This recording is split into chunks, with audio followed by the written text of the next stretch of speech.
BR800? Or are you thinking of getting one? In which case, you've probably got exactly the same question as everybody else, which is, can I use a BR800 as a control surface with a DAW? Well, stay tuned and we'll find out. Hi, my name's Andy, and I'm spending lockdown going slightly mad, growing my hair, playing the guitar and making YouTube videos just for fun. Today I'm going to have a look at plugging in my little portable digital recording studio into various DAWs. A DAW is a digital audio workstation. It's a bit of music editing software. So far I haven't plugged the BR800 into any of them, so today is going to be a bit of a voyage of discovery. Why am I bothering with this? Well, the first reason is I've got a couple of school friends, one in Scotland and one in New Zealand, and I'd quite like to be able to make some music with them. The second is that having gone to the trouble of creating some drumming patterns for the BR800, I'd love to be able to export them so that I can kind of share them with anybody that wants them as MIDI files, and I haven't yet found a way to do that directly from the BR800. And the third thing is, I was just interested to see what I could do with using this thing as a control surface with various DAWs, just to see. This is GarageBand. It comes free with Mac OS X. It's pretty cool. It recognises the BR800 as an audio input. Just to show you that, let's create a new track and we'll choose an audio input. I want to hear it in stereo because we've got some stereo effects going on here, and you have to set up the appropriate connections, inputs and outputs. We create that. I want to take that out of the way. Let's click. We're recording on this track here, guitar 2. I'm going to click on record.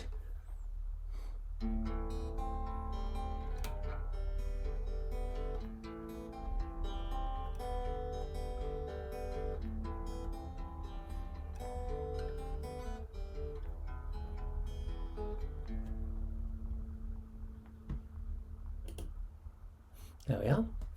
That's recorded a little bit of guitar, and we can then mix it with something. It allows you to share projects over the iCloud. It doesn't, as far as I can tell, respond to the BR800 as a control surface. I have a slight challenge to solve. My mate in Scotland has got a MacBook and can use GarageBand. My mate in New Zealand has a Linux machine, and he's got Audacity installed on that one. Now I have a Linux machine as well. I don't actually have a Microsoft machine here at all, so I can't do anything related to Windows, but this is Audacity. When we click record, we will be adding a new track.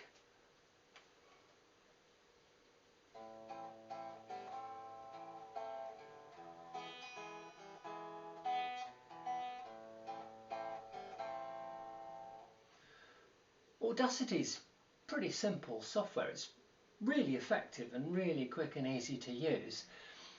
Like GarageBand, it's impossible to use the BR800 as a control surface, but like I said before, I don't really think that matters very much.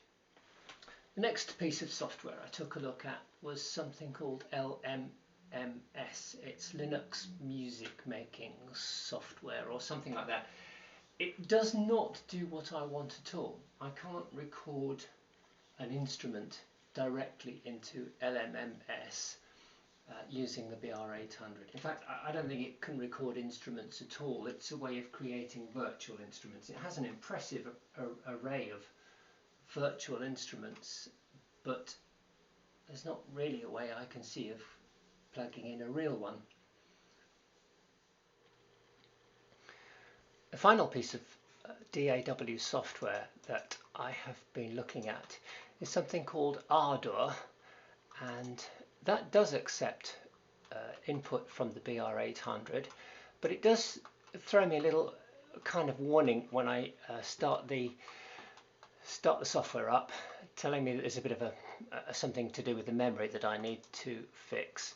Now what I can do is show you, we armed the record. I've decided I'm recording on this channel, so oh, I need to go back to the beginning, don't I? Go back to beginning and then record, and then I should be able to record.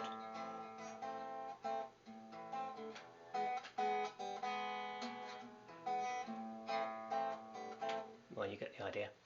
One of the things I was trying to do was to use the Boss BR800 as a control surface for DAW software, and this is something where Ardour does seem to do what I want. If we go to Edit, Preferences, and go to Control Surfaces, Mackie, Show Protocol Settings, and choose Mackie Control, then we've got surface sends via BR800, surface receives via, okay, we're all happy with that. And the cool thing about all this is that when I move the sliders on the BR800, it controls the levels that are being recorded in Ardour. Having played around with this a little bit, I don't think I can be bothered. I don't think this is helpful enough. I mean, I can press play and it's playing now, and press stop and it's stopping without actually using the keyboard. I suspect that it would probably work with the foot pedal to start and stop recording as well, but I'm not sure it's really worth the effort. Right, that concludes my research for the moment. I've discovered that I can't export drumming patterns as MIDI files at all from the BR800. There must be some other tool to be able to do it, but DAW software is not the way. Secondly, I've discovered that although I can use Ardour and use the BR800 as a control surface for that, I don't really want to bother. I don't think that adds enough in terms of the value of this fantastic little device to be worth bothering with. In terms of collaboration with my mates in Scotland and in New Zealand, I've still got to find a practical way of doing that. If I record music tracks in GarageBand on the MacBook, I can work with my mate in Scotland, and if I record things on the Linux machine, I can work in Audacity. Somehow I've got to find a way of getting those two things to overlap. Maybe I'll do another YouTube video when I've found a way of doing collaboration across different operating systems. That's all for now. Thank you very much for watching.